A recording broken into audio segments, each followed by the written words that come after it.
Alright, what is up? This is SLOplays back in some more Dragon Ball Xenoverse 2 DLC 12 / the Legendary Pack 1 plus free update content coming to this game. We are going to be doing a full breakdown and trailer analysis regarding the latest trailer that just dropped. This is the first and only trailer that we'll probably be getting. Maybe they'll have one like a free update right before this does drop, but we have the official confirmation of a release date for March 16th for the free update and March 18th for the actual paid DLC pack. I am so excited for this. First and foremost, I want to say a big massive shout outs to Dragon Ball Games Battle Hour. That event was amazing.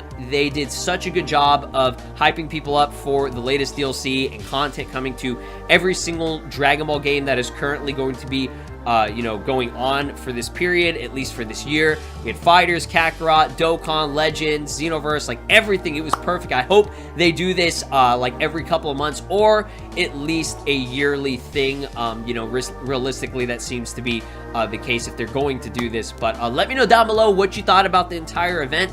I thought it was awesome. It's just that it was too much in one day. I feel like they should have spread it out through Thursday and Friday to keep it more balanced and not have people, staying up until like 1 a.m. I was up until 1 a.m. and I only got like 3 hours of sleep. So if I do sound stupid and crazy throughout this video, it's because number one, I didn't get any sleep, and number two, my allergies have been awful since last night and since this morning. So I do apologize if I sound super stuffy. So we're going to go ahead and get into this analysis. I'm very excited. Your boy has prepared another PowerPoint for y'all. Teacher Slow here, Professor Slow is back, and I'm ready to go. So, as you can see, we have this beautiful screenshot. I have screenshots from the trailer, and I'm going to be breaking down each scene to the best of my ability and just give you guys my thoughts. It's not going to be like something like super crazy or theory, things, but we'll have some fun with it. So, by SLOplays 144 PhD 4K Res, that is my official name. So let's go ahead and get into the very first scene. So the first scene that actually appears, it's just, explaining that,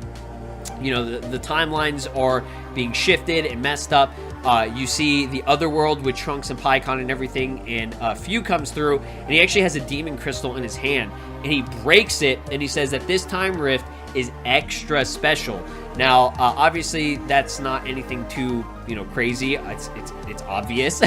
Yes, this is a special, extra special time rift because, obviously nobody's going to be doing this. Like, who else in the series is going to be screwing up with timelines and stuff? Like, Few is number one for it. He is the dude to do it. Obviously, Trunks can do that too, but, they go hand in hand and everything. But, yeah, Few still has the ambition and goal of absorbing more energy. So, I did kind of theorize that potentially he'd be more of like his hero's counterpart, which he still likes to absorb energy and stuff and, do all that crap. But this one right here, this version of Few in Xenoverse, he is, like I said, still a neutral party. He still wants to absorb energy for himself, gather energy, and experiment and be a scientist. That's his main goal. It's like what he was born to do, what he loves doing. So he's going to continue doing that throughout this DLC as well. Even though his intent isn't like super malicious, it's still evil in a sense. Like I can't really say he's sided with, he's like that neutral of a party. Obviously he's on his own, but he is the antagonist of this specific storyline. So he's going to be screwing up all the timelines by breaking that crystal and everything, and it just looked really cool with the animation and stuff. So his main ambition will always be, at least for the Xenoverse series, it seems to always be gathering energy and experimentation and all that stuff. So moving on here, we have this nice scene, this beautiful scene, which all of these are from the Japanese cutscenes, so there are no like subtitles, but I will be, explaining it kind of like throughout this video too. So you have Pikkon and Trunks teaming up versus the Janemba army or whatever. It's pretty cool in this scene. We didn't see any dialogue from these two. I don't know if there will be dialogue. I hope there is, at least with Pikkon. I want to hear his voice in the actual story. But Trunks kind of just swoops in. Pikkon's like super surprised. He's like, "Whoa, who the hell is this? Who is this good-looking, handsome man with purple hair with drip?" Like, he's probably like, "Hey, yo, I got drip, you got drip, let's team up. We the drip team." So, Team Drip here, that's what I'm officially dubbing this. They come through and, obviously they're like, "Hey, what are you doing?" Like, Few, like, what? Why are you back? What are you going to be doing this time? And, you know, Few's just like, hey, I'm gonna have some fun, motherfucker. Like, you know what I mean? So, pretty awesome that we are getting, we're going to be getting interactions, or at least some type of, you know, combination of characters, you know, with my boy Trunks and Pikkon here. Like I said, I hope there are more interactions between those characters.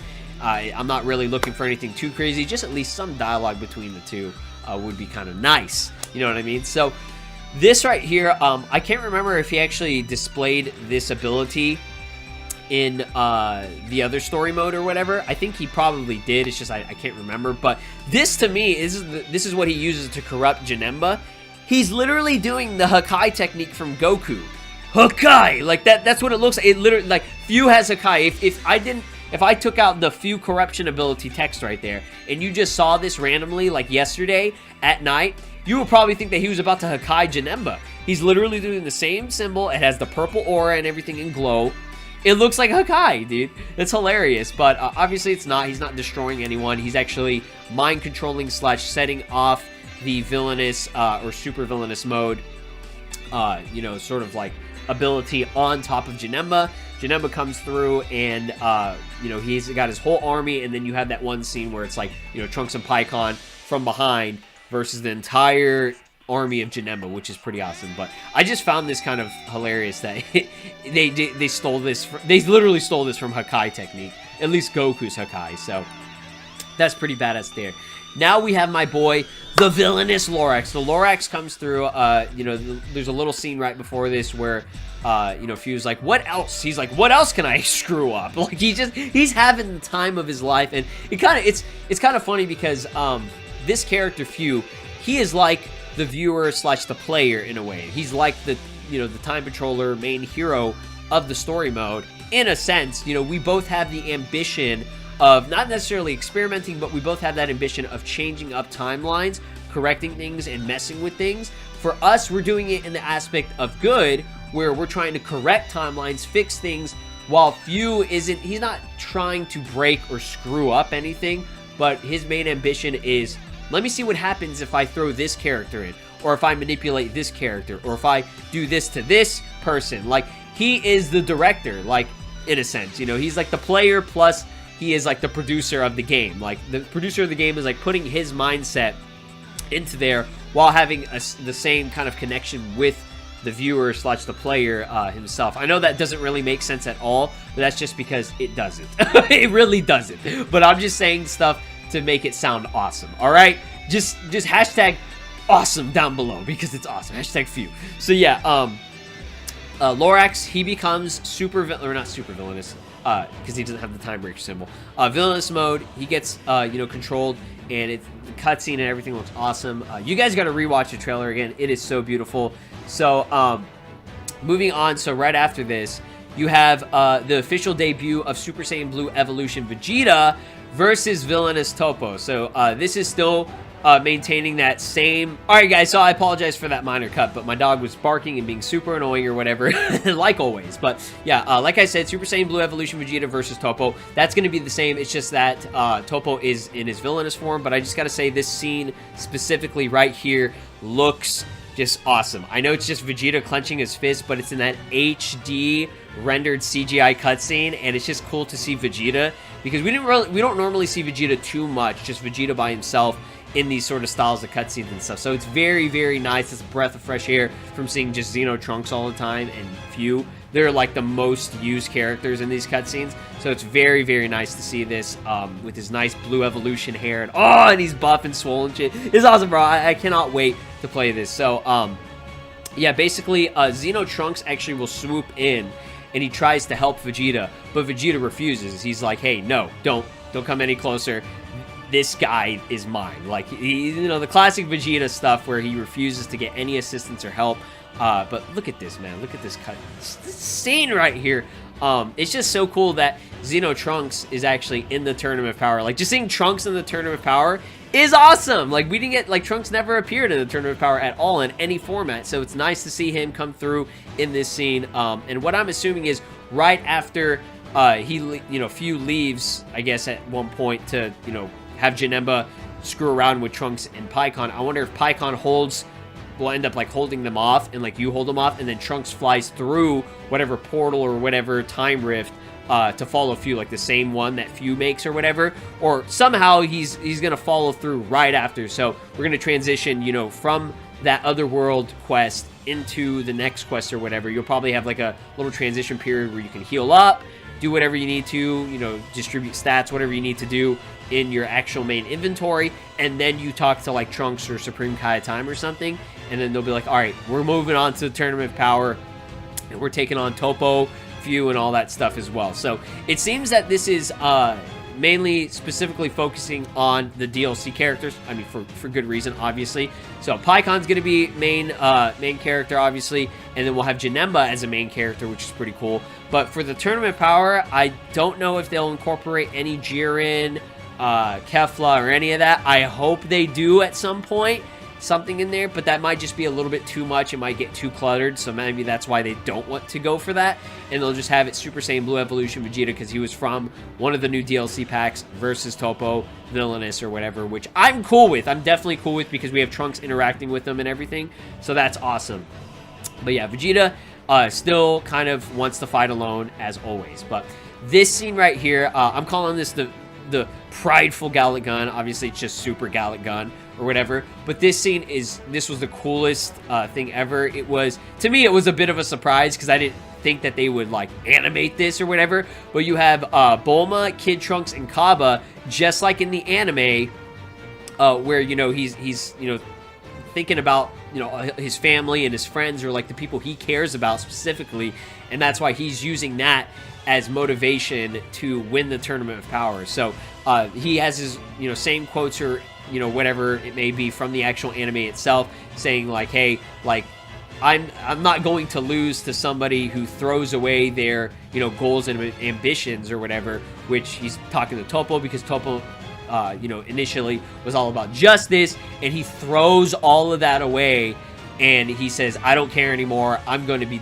a destroyer or whatever, because he gets so annoyed and pissed off or whatever. But Vegeta's like, hey, you know, that's some BS. Like, you're going to throw away everything that you believe in, everything you've worked towards, and, you know, you're not going to maintain that, you know, mindset and ideology. He's like, hey, I'm not going to lose to you. I'm going to, you know, stand my ground and be, you know, the prideful Saiyan I am. So he's like, yeah, this is my pride. This is a Saiyan's pride. And he's just like, let me show your ass up, bro. It's so sick, man. I'm just, I love that, you know, he still has that same dialogue from the story of Dragon Ball Super, like the anime and everything. So this scene is just gorgeous, and it really does remind me of the scene from the very end, like one of the alternate endings of Xenoverse 2 itself, where you have like Krillin, I think it's like Yamcha, Tien, Gohan, Piccolo, and Vegeta all come through as like spirits in a way, like little like souls, and they, you know, feed in their energy and their, you know, power for the hero, you, the Time Patroller. So this is just really cool to see that it's almost that same sort of concept, or very similar, once again, to the DLC cutscene from, I think, Extra Pack 4, if I'm not mistaken, where it's Trunks using the Spirit Sword, and you see everybody feeding energy. You see, like, GT Trunks and Pan and everything, like, giving them energy, which is really cool. So this is a very, very similar thing. They seem to always like incorporating that into their story mode, which I love. I'm always down for that, and it just looks beautiful. So I'm just glad that Kaba, my boy Kaba, is here. He comes through. He's back. So they have that spirit effect or whatever, and Vegeta charges it up, and he has this beautiful cutscene where he's about to throw out this blue Gallic Gun. Like I said, it's just a. I'm pretty sure it's just a Super Gallic Gun, but I'm gonna call it the prideful Gallic Gun, because it's this bright blue color, and it just looks awesome. It's like combining his, you know, Super Saiyan God Evolution aura with this, and it's just, woo, it's so beautiful, man. I'm so excited. So this is where things got spicy. They got insane. I was not expecting this. I don't think anybody predicted that this was going to happen. If you predicted that this was going to happen, yeah, hats off to you. You might actually be like an actual like prodigy of predictions. I don't even know what I'm trying to say, but yeah, you might have psychic powers if you predicted this to happen. So it has a transition scene where they're back in hell, and this part's cool because what Few says, and there's a little transition scene, like I said, that has text that says new history is being created, or new history is made, and I'm pretty sure it's created by Few. Few does this. I mean, obviously it is created by Few, but I'm pretty sure he does this because he says, it has his voice in his dialogue, and he says, I will tweak more variables for the purpose of experimenting. So this is insane because even though all this is happening, Few wants to bring back Future Gohan just like he did with Tapion. He's like, hey, you know, we need a hero. We need like a good guy to stand up to Jiren, Rose, Goku Black, and Zamasu. How about this dude? And then you just Tapion drops in with this epic cutscene and everything, fully CGI animated. And this will be the same concept. And it's kind of reminiscent of, I think, if I'm not mistaken, Ultimate Gohan did this to Super Buu, where he flies in and kicks Super Buu in the face or whatever. And, you know, he's like, hey, what's shaking, guys, or whatever. But this instead is Future Gohan doing this. And for some reason, like, you gotta watch my reaction. I literally crapped my pants so hard. Like, literal bricks were coming out. Houses were coming out of my ass. Like, it was insane last night or whatever. And this is at, like, 12 a.m. where I'm like high as fuck, bro. But, yeah, this was just crazy. Future Gohan comes in and he saves Trunks. Trunks is, you know, about to get attacked by a Janemba, and it has a slow motion cutscene, and you see him just kick him in the face, and he goes flying. And then everybody's like, what's going on or whatever. But, yeah, it's just really cool that it's like a new timeline has been created. Obviously, several timelines have been created or whatever, but this one right here, you know, Future Gohan was dead. He was dead from that last DLC scene where Trunks wanted to save him and he couldn't, and it was such a heartbreaking scene or whatever, but he comes back to life at least for this moment right here. I'm pretty sure it's by Few. I know for a fact the Dragon Balls weren't involved or any of that, just because of how surprised Trunks looks in the scene where he goes, Gohan? Like, he just says, Gohan? And then you see this awesome scene or whatever. Gohan still has his 2 arms, which is awesome, but I'd rather him have 1 arm, but obviously, you know, the censorship. I know Legends did it. Maybe Xenoverse will do it one day.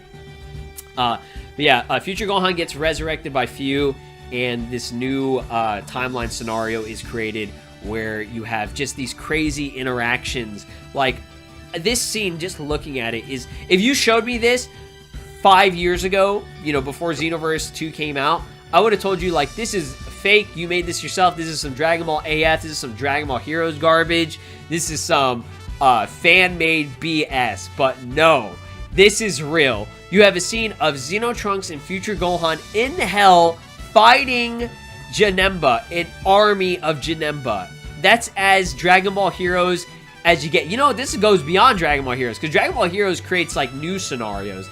This right here are, like, old scenarios mishmashed together with other, you know, scenarios. Like, it's just too much, man. You have all these crazy characters and interaction. It's just awesome, because Few loves doing that. That's why he said, I'm doing this for the sake of experimenting, you know? So he's the one that's just like, hey, you know what? I'm going to be the producer of this game, of this series, and I feel like bringing back Future Gohan because Trunks likes him, you know?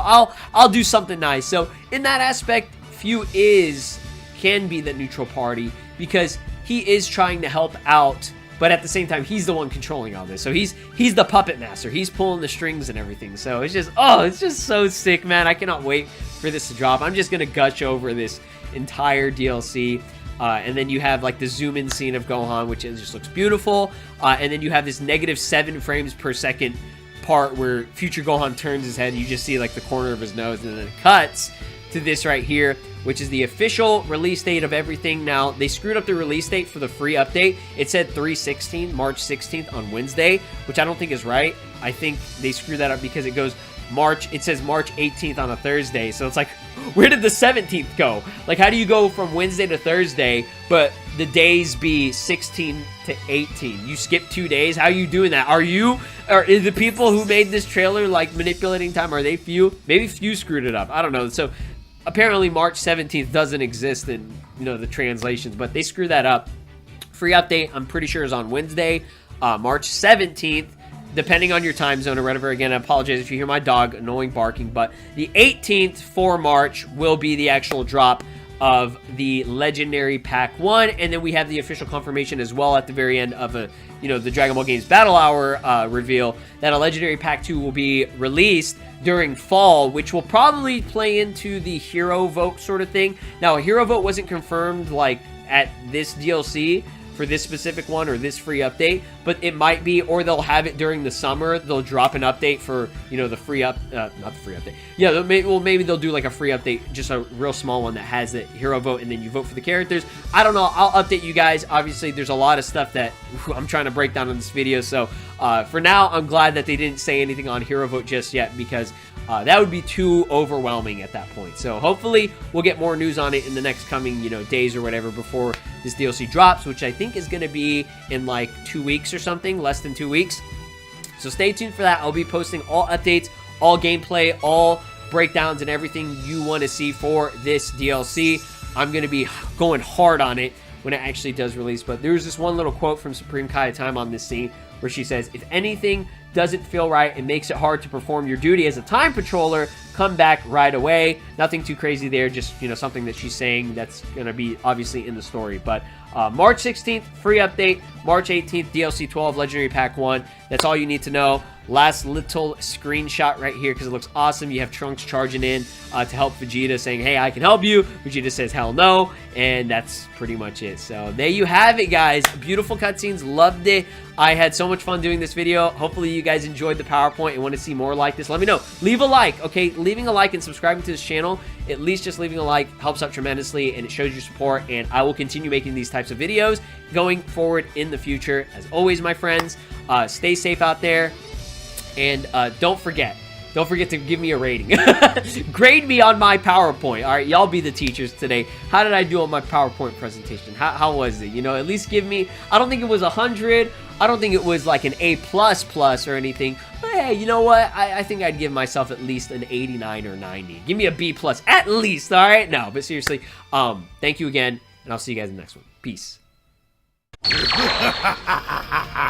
This is Broly, and you are watching SLOplays.